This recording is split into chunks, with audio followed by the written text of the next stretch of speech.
हम खाली हाथ संसार में आते हैं और खाली हाथ ही जाना होता है। अगर कुछ जाता है तो वे हमारे पुण्य हैं। एक कस्बे में सेठ जी रहते थे। वे निसंतान थे, परंतु उनके पास संपत्ति अपार थी। पुरखों का परिवार कभी समृद्ध था, लेकिन अब परिवार के वंश वृक्ष पर वह एक मात्र पुष्प थे।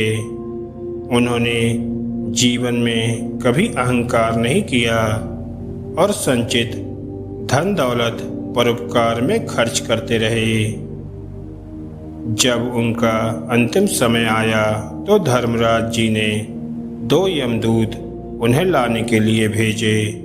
यमदूतों को हिदायत दी गई कि सेठ जी के पुण्य कार्यों को देखते हुए उन्हें स्वर्गलोक में सादर प्रवेश दिया जाए। दोनों यमदूत सेठ जी के पास पहुँचे और दरवाज़ा खटखटाया। सेठ जी के बाहर आने पर वह यमदूत बोले, सेठ जी, हम स्वर्ग के दूत हैं। पृथ्वी पर आपके विचरण का समय पूरा हो गया। आपने जीवन भर सद्कार्य किए। अब समय आ गया है कि आप स्वर्गलोक पधारें और अपने अर्जित पुण्यों का लाभ लें। सेठ जी दूतों को कुछ क्षण तक बिना पलक झपकाए देखते रहे और फिर उन्हें अपनी बड़ी हवेली और धन का भान हुआ।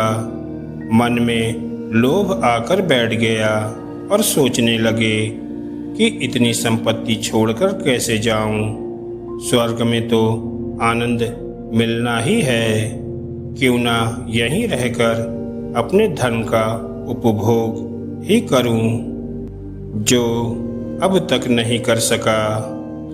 उन्होंने दूतों से विनती की, मुझे थोड़ा समय दे ताकि कुछ शेष कार्य को निपटा सकूं।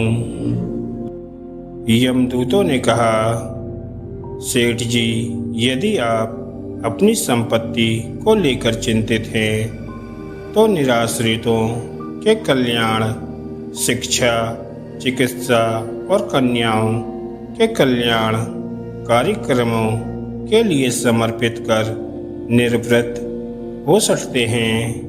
आप स्वर्ग के आनंद से चूकिए मत। सेठ जी गिड़गिड़ाते रहे। मन में बैठा लोभ मति भ्रमित कर रहा था। वह हित की बात कैसे सोचने देता।